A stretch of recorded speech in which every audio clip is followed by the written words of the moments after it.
Abra sua Bíblia comigo no livro de Mateus, capítulo 24.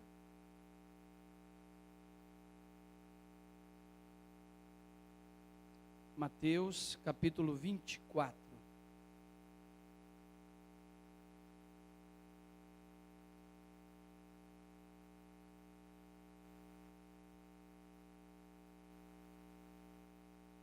Nós estamos numa série de ministrações que começou domingo passado, durante todo esse mês de junho.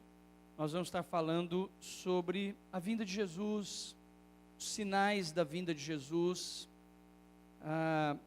Estamos estudando sobre isso e separamos esses domingos do mês de junho para estudarmos sobre isso. Se for necessário, nós vamos esticar um pouco para o mês de julho, porque é um assunto muito vasto e está sendo muito bom, e eu acredito que vai ser muito bom explorarmos bastante esse assunto sobre a vinda de Jesus, ok? Nós começamos ontem uma das ministrações sobre os sinais da vinda de Jesus. Eu quero fazer uma recapitulação do que foi falado domingo passado. E hoje, domingo passado nós conseguimos falar de 4 sinais, e hoje eu consegui falar de um sinal. Então nós vamos continuando nos próximos domingos, ok? Pode passar. Quando nós pensamos na vinda de Jesus, como eu falei domingo, nós precisamos entender e nos lembrar de três coisas claras, para a gente entender esse assunto, a volta, o retorno de Jesus à terra, ok? Pode passar. Primeiro, a Bíblia deixa clara que o dia e a hora ninguém sabe. Qualquer profeta, qualquer teólogo, qualquer pessoa que de alguma forma anuncie o dia exato, e já teve pessoas que fizeram isso, você pode considerar isso como um falso profeta. Isso não é verdade. Não tem como saber o dia e a hora que Jesus vai voltar. A Bíblia é clara. A palavra do Senhor diz, daquele dia e daquela hora ninguém sabe, nem os anjos do céu sabem, só Deus sabe. Isso é um segredo guardado em Deus, e Deus, no momento certo, na hora certa, Ele vai anunciar a vinda do seu Filho Jesus. Próximo, segunda coisa que nós precisamos saber é que temos que estar preparados para esse grande dia. Como não sabemos o dia e a hora, nós precisamos estar preparados. Vocês estão em trevas, porque aquele dia vos surpreenda como um ladrão. Ou seja, quando nós começamos a pensar na vinda de Jesus, a Bíblia nos anuncia várias coisas sobre a vinda de Jesus, que ele virá como um ladrão que não avisa, como um raio que nasce no Oriente e se mostra no Ocidente, também é rápido demais. Então, se não sabemos o dia e a hora, precisamos estar preparados, porque só estarão com ele os que estarão preparados, com uma vida correta, debaixo dos princípios corretos da palavra de Deus. E terceira coisa é, não podemos ignorar os sinais da sua vinda. Ou seja, 3 coisas que eu preciso saber: o dia e a hora ninguém sabe, preciso estar preparado. Agora, o dia e a hora ninguém sabe, porém, a Bíblia nos dá margem, e Deus nos incita a estudarmos a Bíblia para discernirmos a época, o tempo. Não podemos saber o dia e a hora, mas o tempo, que será o tempo da sua vinda, nós podemos estudar e discernir. Assim como os reis do Oriente, os astrólogos que foram visitar Jesus, estudavam os anúncios da sua volta. Então nós podemos estudar, e a Bíblia tem vários textos, e é o que nós estamos fazendo, estudando alguns sinais que apontam para a vinda e o retorno de Jesus, ok? O texto, volta ali, o texto diz, se eu consigo analisar o tempo, se com a meteorologia, ou olhando as nuvens, eu consigo fazer uma ideia, vai chover, não vai chover, então quando eu estudo a palavra de Deus, eu posso discernir o tempo que se antecedem à vinda de Jesus. Próximo. Então nós vimos os sinais, nós vimos 4 a semana passada. Pode passar o primeiro. Um dos primeiros sinais é guerras e rumores de guerra. Para você que não estava domingo, você vai dizer para mim assim, mas isso acontece há muitos anos. E eu passei muitas informações do quanto nos últimos 30 anos isso tem aumentado de forma assustadora, ok? Próximo. Catástrofes naturais, que também tem aumentado de forma assustadora. Houve mais terremoto nos últimos 20 anos no planeta Terra do que houve em toda a história da humanidade. O aceleramento do número e o aumento do número de terremotos é assustador. Próximo.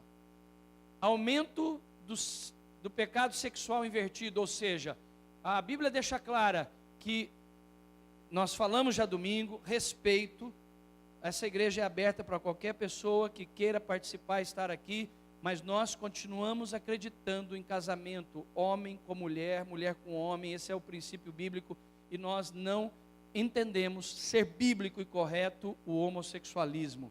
E por mais que hoje nós vivemos num país, e os países entrando com uma liberdade sobre isso, o Estado civil aprovando, nós entendemos biblicamente que esse é um dos sinais, e tem dezenas de versículos na Bíblia apontando. A Bíblia diz que os últimos dias que antecederão a vinda de Jesus seriam dias semelhantes a Sodoma e Gomorra, em que os homens se deitariam com os homens, as mulheres com mulheres. Há vários outros textos, semelhantemente também os homens, deixando o seu uso natural da mulher, se inflamarão em sua sexualidade uns para com os outros. Isso é a própria palavra declarando o apóstolo Paulo, homem com homem, cometendo torpeza e recebendo a si mesmo a recompensa com o vinho do erro. Então, são dezenas de versículos bíblicos, e cada vez mais nós temos visto essa questão da liberdade sexual, do homossexualismo, dessa questão de sexo invertido, ideologia de gênero, crescendo de forma espantosa, inclusive no Brasil. E isso é, você acreditando ou não, sinais que apontam a vinda de Jesus, o final dos tempos. Quarta coisa que nós vimos é o aumento da multiplicação e da ciência e do conhecimento. E nesses últimos anos, o aumento da ciência, do conhecimento, e eu não estou falando de forma pejorativa sobre isso, porque a ciência se multiplicando e o conhecimento melhora de alguma forma a qualidade de vida, mas também é um sinal que já se apontava que aos últimos tempos aumentaria demais o conhecimento, e a ciência é um dos sinais. E hoje nós vamos estudar o quinto sinal, mas antes de você saber qual é o quinto sinal, não puseram, obrigado, ok? Pois e tiraram. Eu quero fazer uma introdução com vocês. Nós vamos ler aqui Mateus capítulo 24, do verso 3 em diante. Se você tiver uma Bíblia e alguém não estiver perto de você, reparta a leitura com essa pessoa. Nós vamos ler, são dezenas de textos na Bíblia, ok? Mas nós vamos ler um texto que nos aproxima de sinais, ok?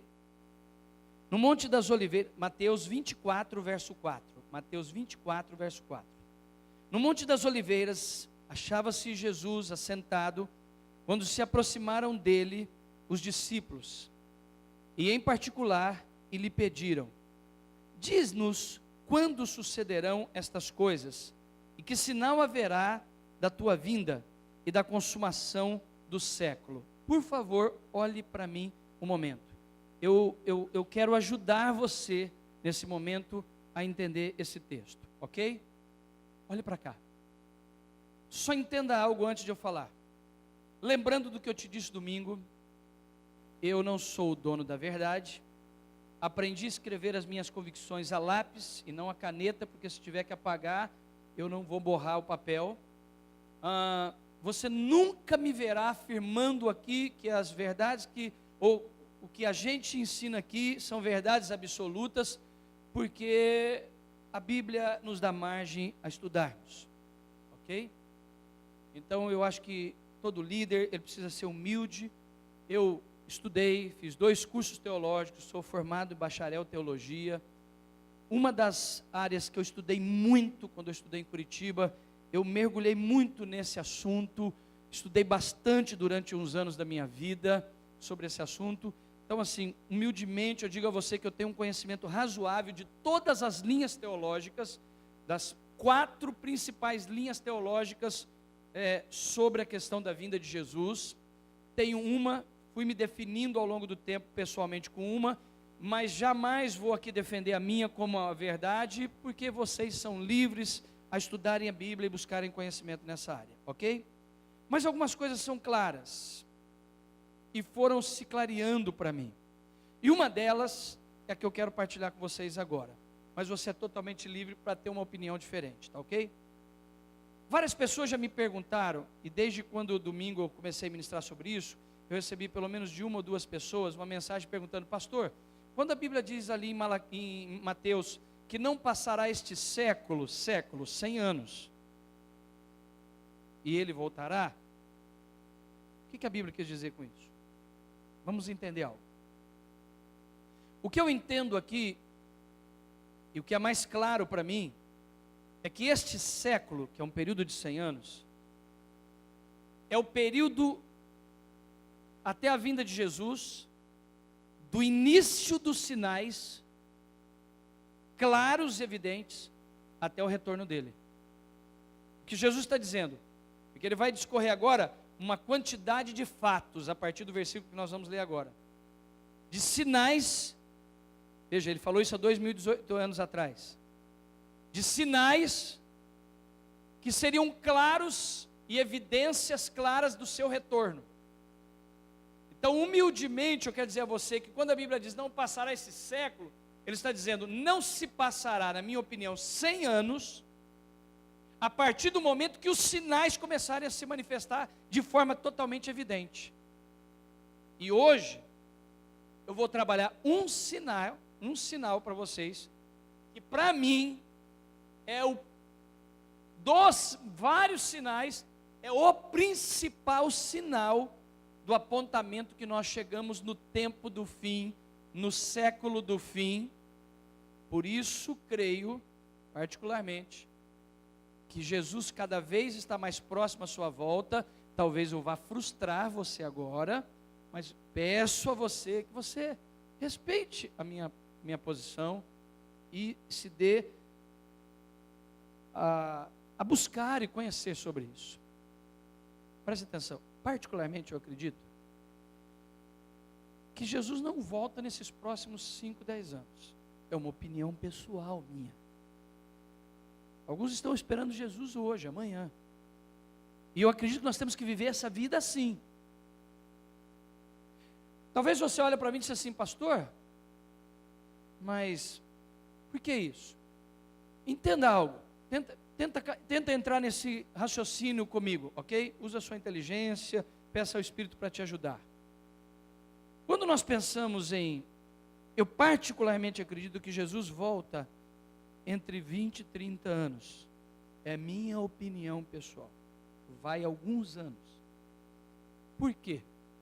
Nós vamos ler alguns sinais agora que estão dizendo, ainda não é o fim. Está se aproximando o fim. Aí nós vamos ver outro dizendo, isso já são sinais do fim. O que nós só precisamos entender é o seguinte: quando você pensa, e quando você chega na idade que eu estou chegando, de 50 anos, 54 anos, você começa a ter um pouco mais de condição até psíquica e estrutura para entender o que eu vou te falar agora. Até como psicanalista que sou. É importante você entender algo. A psicologia, a psicanálise deixa claro que uma pessoa até os 30 anos, ela vive a chamada idade da imortalidade. Tipo, uma pessoa até os 30 anos, com diferença de um para o outro, mas normalmente até os 30 anos ele não pensa muito na morte. Depois que você passa essa faixa dos 30 anos, você começa a pensar e cada vez mais você vê a coisa se aproximando. E aí você começa a olhar para a vida com uma ótica um pouco diferente. Então entenda algo. Quando eu digo para você assim, poxa pastor, mas daqui 30 anos, 20, 30, 40 anos ainda a vinda de Jesus, peraí, parece algo longo quando você pensa na sua vida. Quando você pensa em 6.000 anos de história da humanidade, 2.000 anos depois de Cristo, esse 20, 30 anos começa a se tornar um pontinho muito rápido em cima disso. Quem compreende o que eu estou dizendo, diga amém, ok? Dando uma aula para vocês. Então entenda algo, na minha opinião, e vou te mostrar até o final hoje, porque é que eu tenho esse entendimento, essa forma de analisar, e a Bíblia nos dá e nos incita a estudarmos sobre isso. Eu sou um estudante disso, ok? Então eu acredito que existe um período ainda, estamos nos aproximando como nunca antes, que é rápido esse período, mas acredito que ainda falta um pouco. Vamos ler, verso 5 em diante do capítulo 24. Porque virão muitos em meu nome, ó, são sinais. Ele está dizendo, que os discípulos perguntam, quais são os sinais? Ele diz, virão muitos em meu nome, dizendo, eu sou o Cristo. Quantos já apareceram, nesses últimos anos, 20, 30, 40 anos, apareceram muitos chamados Cristo, eu sou o Cristo, enganando muitas pessoas. E tem vários fatos aí na internet que você pode pesquisar. E certamente ouvireis falar de guerras e rumores de guerras. Vede, não vos assusteis, porque é necessário isso acontecer, mas ainda não é o fim. Leia a Bíblia com raciocínio. Ainda não é o fim. Tivemos 2 guerras extremamente significativas. Primeira e Segunda Guerra.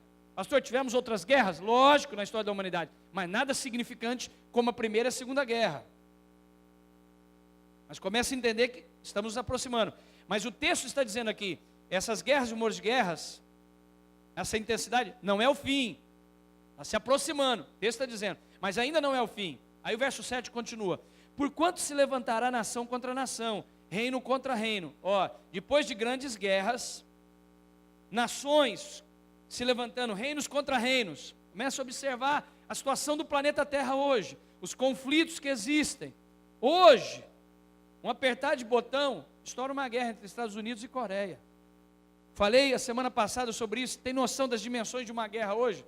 Se uma greve de caminhoneiro no Brasil parou o Brasil, você tem noção de ficar 30 dias sem uma internet funcionando no planeta Terra? Acaba o planeta. Para tudo. Você nunca mais vê seu dinheiro. Acaba tudo. Você tem noção do caos que vai acontecer? Então, quando nós olhamos para isso hoje, vamos ver esses conflitos, reino contra reino, haverá fomes e terremotos. Olha para mim, eu estou lendo sobre isso nesses últimos dias. Só na Somália está morrendo aproximadamente 20 a 22 mil crianças por mês de fome. É que nós vivemos num lugar, queridos, que é totalmente distante de algumas realidades. 1/3 da população, 1/3 dos 7,2/7,3 bilhões de pessoas no planeta Terra hoje habita o planeta Terra cerca de quase 7,3 bilhões de pessoas. 1/3, mais de 2,5 bilhões de pessoas estão passando e morrendo de fome por dia. Por dia. São milhares de pessoas morrendo de fome. Estatísticas da ONU. Mas 1/3 de toda a produção de alimento mundial está indo para a lata do lixo. É assim, é um negócio absurdo que estamos vivendo. E assim, com todo respeito, por favor, de verdade, com todo respeito, a maioria de vocês aqui, se não falar todos vocês não têm noção do que é isso. Acho que poucos de vocês sabem disso, nem todos vocês sabem disso. No ano de 94, eu fiz um projeto missionário na África. Fiquei por um período na África, abri uma igreja na África. Essa igreja está lá, é uma das maiores igrejas em Malange, ao norte de Angola, quase na divisa do Zaire. E eu fui para lá, abri uma igreja. Essa igreja está até hoje. Quem eu batizei é o cara que cuida da igreja, Cacindo. E eu passei um período ali, na base da Cruz Vermelha, trabalhando. Vocês não têm noção do que é guerra. A minha esposa sabe que até hoje eu não sou normal. Quando eu voltei de Angola, eu vi tanta miséria, eu vi tanta fome na minha vida. Eu vi criança comer milho com terra na minha frente. Eu fiquei mais de um ano sem poder entrar, sem conseguir entrar numa churrascaria. Eu me lembro quando eu voltei de Angola, que nós fomos na Flamboyant, ali na Independência, com um grupo de irmãos. Eu tinha acabado de chegar. Quando eu cheguei, comecei a ver aquele monte de comida. Eu entrei num pano e eu falei para minha esposa, vamos embora. O brasileiro não sabe o que é isso. Por isso, essa linguagem que eu estou dando a vocês de fome, vocês não têm noção, porque o Brasil vive uma outra realidade.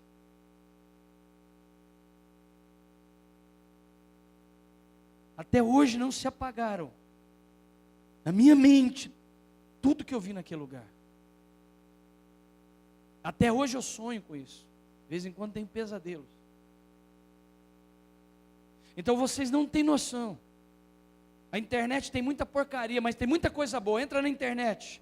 Chega em casa hoje, digita lá. Lugares de fome no planeta. Você vai cair assustado. Campos de concentração. Chega a me arrepiar o corpo. É assustador.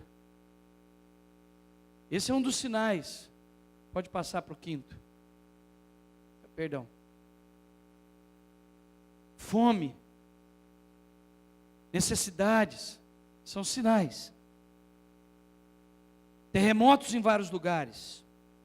Porém, tudo isso, até guerras e rumores de guerras, ainda não é o fim. Quando fala de fomes, terremotos em vários lugares, se torna o princípio das dores. Porém, isso é o princípio das dores, ou seja, já começou o início do fim. Verso 9: sereis atribulados, vos matarão. Olhe para cá, só mais um minuto, olhe para cá. Pastor, nos matarão. Entra, por favor, e pesquise. Você não tem noção do número de cristãos sendo mortos todos os dias em países muçulmanos. Teve um massacre agora de mais de 30 mil pessoas no sul da Nigéria por afirmarem ser cristãos. Há muitos países hoje de linha muçulmana que simplesmente, se você declarar que é um cristão, que acredita em Jesus, você é morto, queimado, degolado. Nós não vivemos, o Brasil vive uma liberdade religiosa. Nós temos outros problemas no Brasil e sinais desses problemas que nós vivemos são sinais também. Mas hoje, em muitos lugares do mundo, pessoas estão morrendo por amor a Jesus, por declararem que são cristãos. Muitos lugares.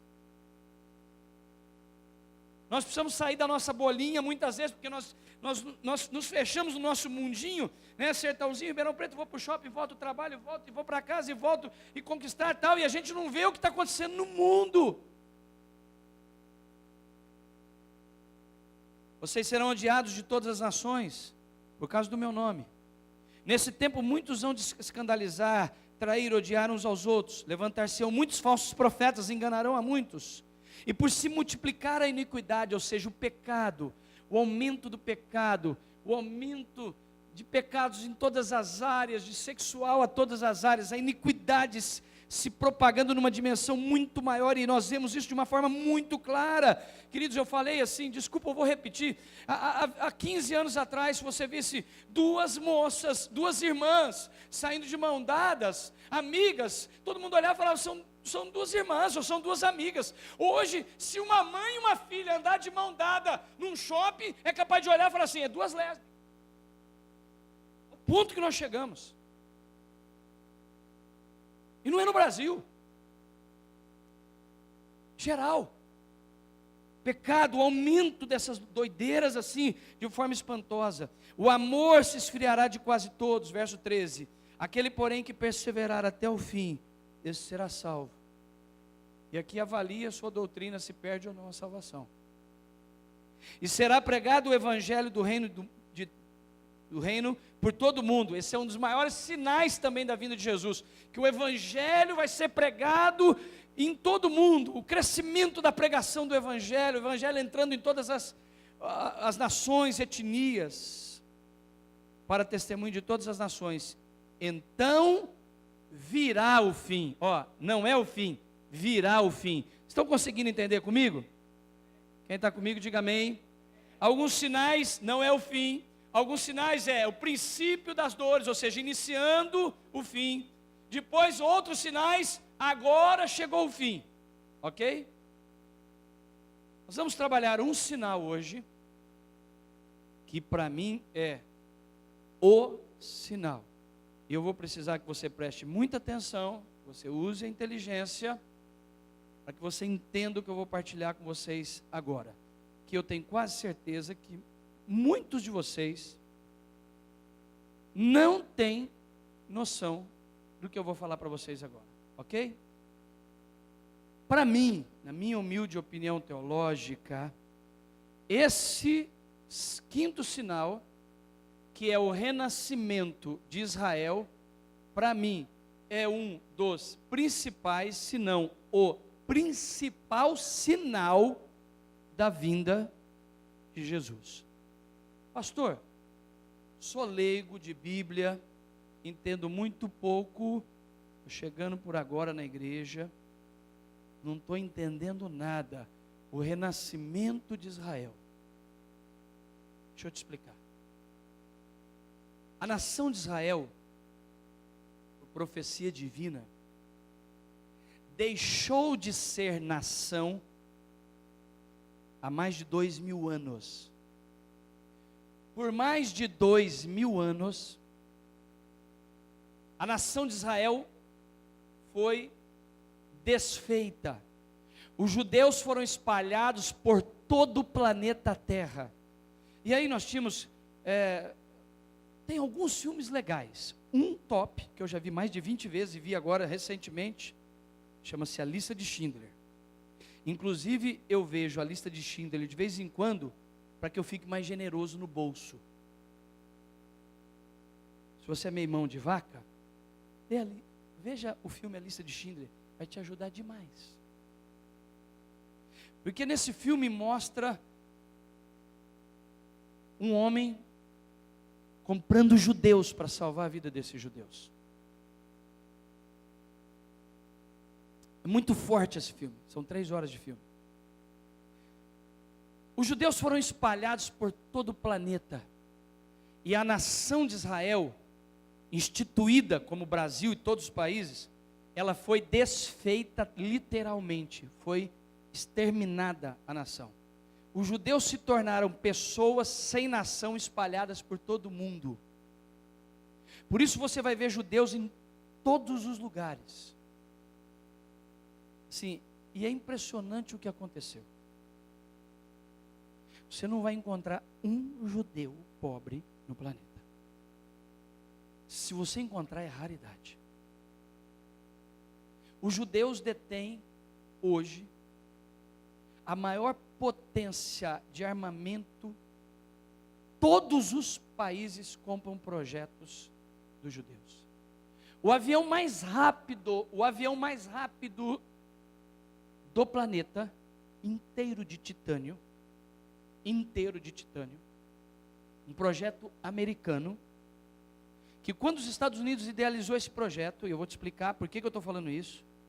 Quando os Estados Unidos decidiu fazer esses aviões, é o único avião no planeta que nenhum míssil consegue ter a velocidade dele. Num último caso, o presidente dos Estados Unidos é colocado dentro dele, e um míssil não alcança. Estratégia de guerra americana. Quando os Estados Unidos entendeu fazer isso, eles não tinham titânio para fazer isso. Os Estados Unidos abriu mais de 230 e poucas empresas fantasmas, pequenas empresas fantasmas nos Estados Unidos, e começou a comprar da União Soviética todo o titânio, porque se eles abrissem e comprassem de uma vez, eles iam descobrir, detectar porque era, para que não soubesse. Os Estados Unidos abriu mais de 200 e poucas empresas americanas, começaram a comprar o titânio. Quando eles tinham todo o titânio para fazer os aviões, eles fizeram. Agora escute essa. Esse avião é o projeto de um menino judeu de 22 anos. 87% da tecnologia do planeta Terra hoje está na mão dos judeus. Eu fui esse ano para Israel e fiquei, é assustador o que de 47, 48 para cá aconteceu. Por que eu estou falando isso para você?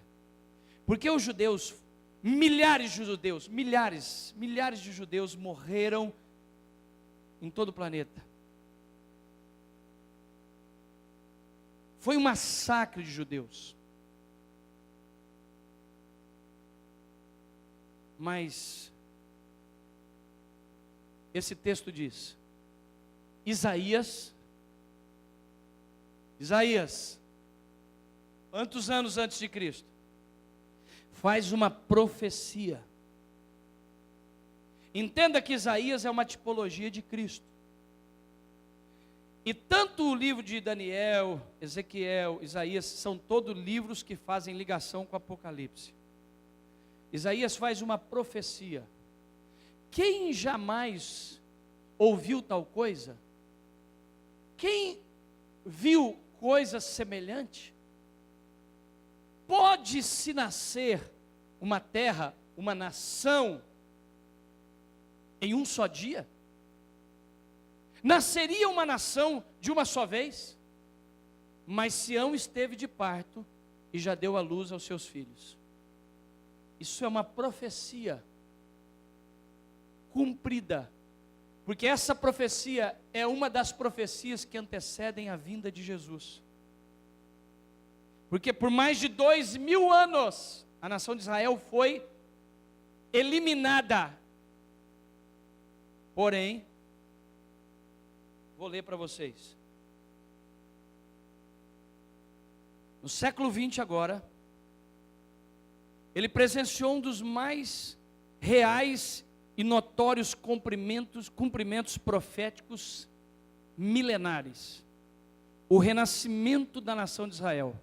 No dia 27 de novembro de 1947, a ONU votava a favor da criação do Estado judeu novamente. Ou seja, Israel se tornou novamente nação em um só dia. Cara, a Bíblia é muito louca. Cada vez que eu leio, eu fico mais espantado com esse negócio. Em um só dia, em um dia, a ONU fez uma declaração e sancionou a lei, estabelecendo Israel novamente como uma nação. E dessa data em diante, os judeus do mundo inteiro começaram a migrar para lá. Você tem que ir a Israel para você entender o que eu estou falando. É loucura. E se tornaram hoje um país desse tamanho, menor que o Acre, uma das maiores potências mundial. Todo mundo respeita Israel.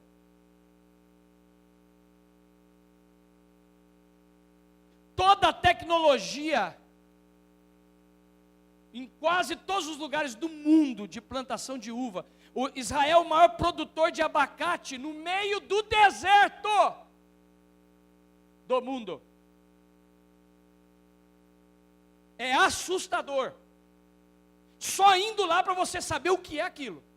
Tem um negócio com aqueles caras. Agora olhe para mim, por favor, deixa eu te ajudar. Vou te levar para uma outra declaração profética de Jesus. João capítulo 1, versículo 11. Veio para o que era seus, mas os seus não o receberam. O que está falando isso? Jesus veio para os seus quem? Judeus. Porque o povo judeu era o povo, a nação no planeta Terra, antes de Cristo, que tinha Deus como Senhor de suas vidas. E os judeus eram o povo escolhido de Deus. Deus tinha uma aliança com esse povo. As demais nações são consideradas gentias, porque prestavam adoração a outros deuses. Mas Deus tinha os judeus como seu povo. Assim como nós, a igreja, e quando eu falo igreja não estou falando de nós, estou falando do cristianismo de forma geral. A igreja cristã é o povo de Deus que segue a esse Deus hoje pós-Cristo, ok? Agora eu vou dar uma microaula de história para vocês. Deus tinha o povo de Israel como seu povo. Jesus vem à terra como Messias prometido, anunciado por todos os profetas, e quando ele chega na terra, os judeus não o reconhecem como Messias, mas como mais um profeta. Até hoje, os judeus ortodoxos estão esperando a vinda de Jesus, porque para eles Jesus não veio. Só que tem um fenômeno acontecendo nos últimos anos, porque o movimento de judeus messiânicos, ou seja, que passaram a acreditar que Jesus veio mesmo, está alarmado o crescimento. Você vai a Israel hoje, os judeus ortodoxos são fortes demais, mas os judeus messiânicos, que acreditam que aqueles que eles achavam que não era, que entenderam que realmente era ele, está crescendo assustadoramente. Agora veja bem o que diz João 1,11. Jesus veio para os seus, os judeus, mas os seus, os judeus, não o receberam. Verso 12. Então agora, todos os que o receberem se tornam filhos. Ou seja, é a mesma parábola que você vai encontrar, um outro texto para a gente explorar e estudar depois, sobre a festa, que é representando Deus, que faz a festa. E deu o convite aos convidados. E na parábola diz, mas os convidados não apareceram para a festa. Então ele deu uma ordem aos seus servos, então vai e convide todos. Qualquer pessoa que você encontrar na rua, manda vir para a festa, já que os convidados não quiseram vir para a minha festa. Está falando do quê? Eu vim para os judeus não me quiseram. Então agora eu me abro para toda a humanidade. Por isso nós somos alcançados. Então nasce a igreja de Deus. O que é essa ideia de igreja, esse nome igreja? É o povo pós-Jesus, que segue Jesus, que o aceita como Messias. Na verdade, Jesus veio para os judeus, porque os judeus, na verdade, estão esperando até hoje o Messias, que vem para um reino terreno. Só que eles não entenderam que Jesus veio para a conquista de um reino espiritual, para depois estabelecer o reino terreno, que é lá na frente. Por isso até hoje estão esperando.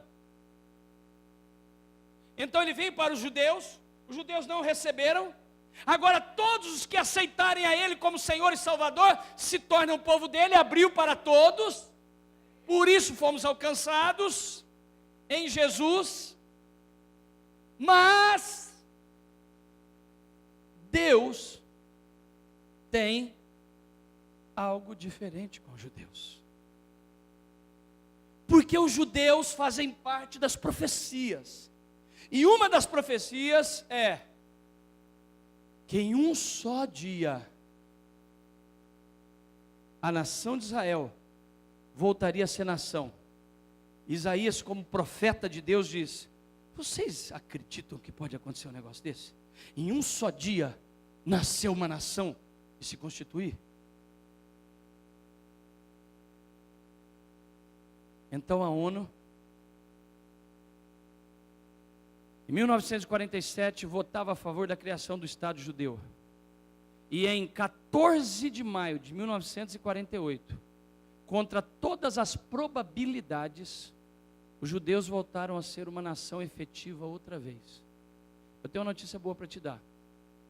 Uma das razões do Brasil ser abençoado, com todas as suas dificuldades, é que nesse dia aqui, um brasileiro estava lá assinando o decreto dos judeus voltarem a ser nação. Escute, ouça o que eu vou te falar agora. Se você não acredita em mim, faça por experiência, para saber se é verdade ou não. Quando um povo, uma nação, alguém abençoa os judeus, é abençoado.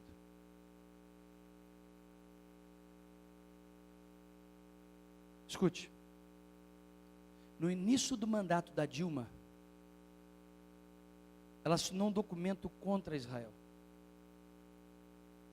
Porque, desculpa se você tem uma posição contrária à minha, toda linha esquerdista, a maioria são anti-Deus. Os Estados Unidos se tornou a nação que se tornou, porque foi a nação até hoje que mais apoiou os judeus. Deus tem algo diferente com os judeus. Ponto. Foi o povo do seu início.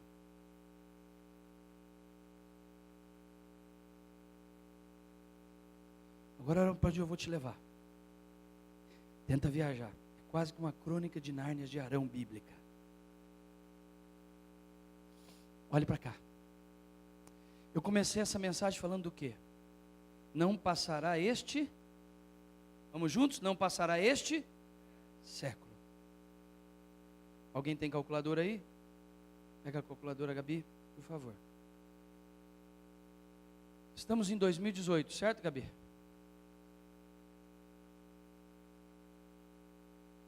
Uh, 1948, ok?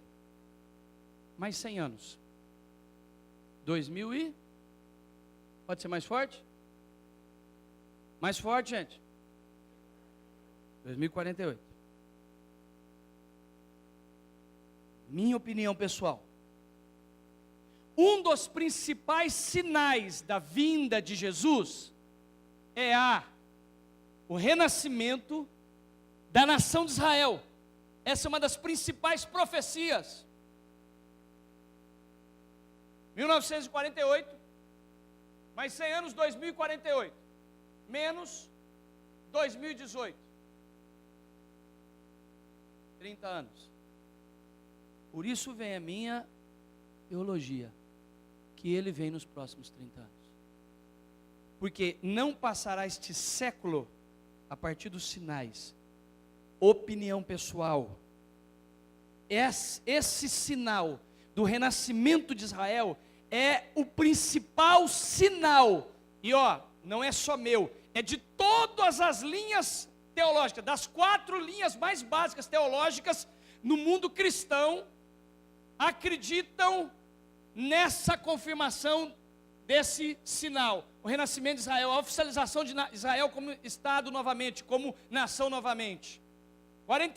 2048, estamos aí há 30 anos, dentro do eixo de não passará esse século.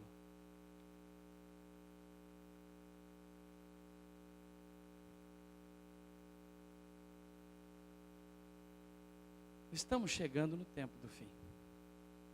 Ele voltará, acredite você ou não. A grande pergunta é: o que você tem feito da sua vida?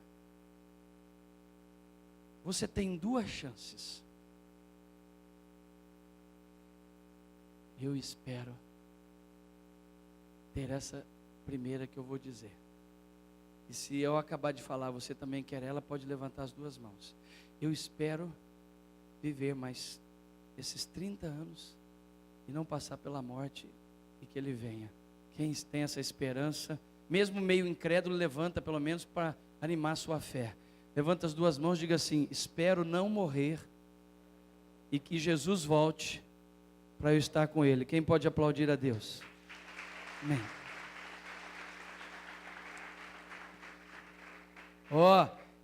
Não me chame de falso profeta. Não estou afirmando o dia nem a hora, hein, Morelli? Estou só fazendo o que a Bíblia me dá margem, estudando sinais. Fala amém, pelo amor de Deus, gente. Amém? Não me chame. E também estou dando a minha opinião. Você fica livre.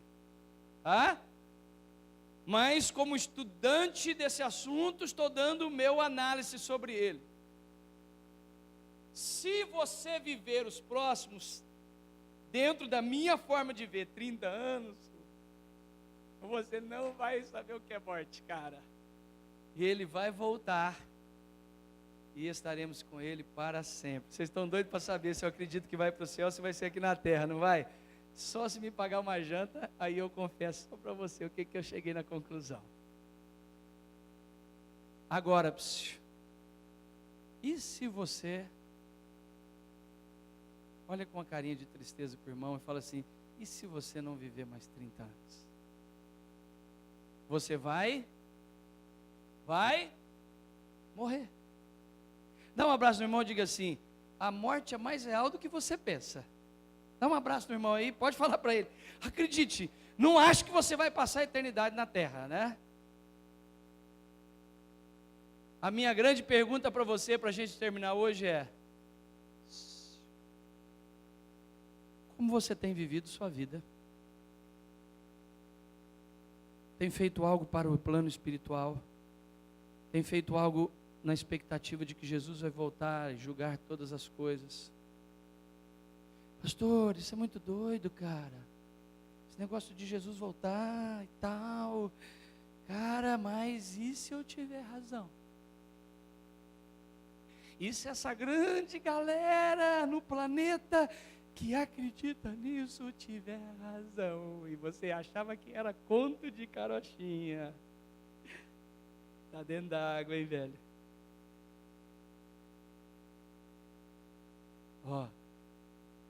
Nós vamos morrer. ou ele volta. São duas chances. Você não tem outra, cara. É muito doido. Ou você vai morrer, ou ele vai voltar. A grande pergunta é: o que você tem feito da sua vida para passar por uma dessas duas coisas? Ou a morte, ou a volta dele. Porque o que você está fazendo com a sua vida hoje, como você está vivendo sua vida, longe dele ou perto dele, entregando sua vida para ele ou não entregando, buscando seus caminhos, não buscando. Poxa, vocês têm um pastor aqui, super cabeça aberta, cara. Vai trabalhar, irmão, vai ter uma casa boa, um carro bom. Puxa, vai estudar, vai correr atrás. Deus te deu essa vida para viver. Mas eu quero terminar dizendo para você, mas nós não vamos passar a eternidade aqui não. Todas as vezes que eu penso nessas coisas, eu olho para a minha vida. Aí quando eu estou correndo, conquisto uma coisa, conquisto outra, e Deus tem me dado muitas conquistas ao longo dos anos. E aí quando eu começo a pensar nas conquistas materiais, vem um vazio, te confesso, vem um vazio. Porque eu começo a pensar, 54 anos, cara, não sei se a sua cabeça é igual a minha. A gente pensa na morte, rapaz. Você pensa também, você tem que ajudar ela de vez em quando. Ela me liga, ora por mim. Estou vendo ela entrando num labirinto. Falei, vem para cá, vou te arrancar do labirinto. A gente começa a pensar na morte, nos filhos. E quando eu começo a pensar nisso, aí me vem um alívio. Pergunta para mim assim, que alívio, pastor? Podia ser mais forte. O alívio de eu estar pegando uma boa parte do meu tempo, cuidando de vocês, cuidando de gente, investindo uma boa parte do meu dinheiro no reino de Deus, servindo a Deus. Eu podia estar fazendo, irmãos, eu podia estar morando em qualquer lugar da Europa hoje, eu e minha velhinha, e a gente está bem para isso, mas eu estou aqui com vocês. Vocês vão ter que me aguentar, porque a gente vai ter que ganhar muita gente para Jesus. Então quando eu me vejo trabalhando muito, é muito legal, é legal você conquistar nessa terra, mas a grande pergunta é, o que você está conquistando para a eternidade? Porque essa é a pergunta. Conquistar aqui embaixo é maravilhoso, trocar de carro, trocar de casa, tudo. Mas o que eu estou fazendo para a eternidade? Essa é a pergunta. Quanto eu estou pondo de mim, do meu tempo, do meu dinheiro no reino de Deus? Quanto eu estou investindo dos meus talentos? Cara, passa uma semana inteira. Eu fico pensando, é só um pensamento meu, Serginho. Tem gente que fica a semana inteira e não sabe o que é abrir uma Bíblia para ler, cara. Ele não fala com Deus. Ele não tem tempo para a igreja. Tem tempo para tudo, não tem tempo para a igreja. Mas a idade está chegando para você. E está se aproximando a vinda dele. Ou você vai, ou ele vem. O que você está fazendo na vida? Então quero terminar essa mensagem dizendo para você, sabe qual é o propósito de nós estudarmos sobre isso? Para isso aqui restaurar dentro de nós uma vontade de ficar mais firme em Deus, de buscar as coisas de Deus, de se dar para Deus, buscar a casa de Deus, de olhar para a minha semana e pensar, eu não posso abrir mão de estar na igreja, eu tenho que estar buscando Deus. Continue conquistando aí fora, faz parte da vida. Não estou falando para você chutar o pau da barraca, larga tudo, não. Só separe tempo para Deus. Tenha mais tempo com o Criador. Busque mais a Deus. Sirva mais a Deus. Vamos nos colocar de pé. Dê a mão para essa pessoa que está do seu lado. Que essa mensagem de hoje seja uma mensagem reflexiva. Seja uma mensagem reflexiva para a sua vida. Eu quero orar por você. Nós temos uma apresentação para terminarmos de um bebê. Mas dê a mão para a pessoa que está ao seu lado. Deus, nós colocamos nossas vidas diante das tuas mãos nesse momento. E pedimos que essa palavra nos incomode de uma forma que possamos reavaliar a nossa vida toda. O que estamos fazendo dela? Só atrás de coisas da terra, da terra, da terra. Não há nenhum problema e pecado nisso. Só não podemos ficar só nisso. que possamos pensar em coisas espirituais. Jesus vai voltar. Independente da sua crença religiosa, Ele vai voltar. E Ele vai voltar e estará com eles os que viveram segundo os seus caminhos. Se Ele não voltar, e você for antes, você precisa estar preparado. Porque a hora que você sair dessa vida, o que define a sua vida na eternidade é o que você fez da sua vida nessa terra. Senhor, nos abençoa, nos dê temor de vivermos uma vida correta e santa na Tua presença, de buscarmos ser pessoas melhores, de buscarmos servir as Suas coisas e servir ao Senhor. É o que nós te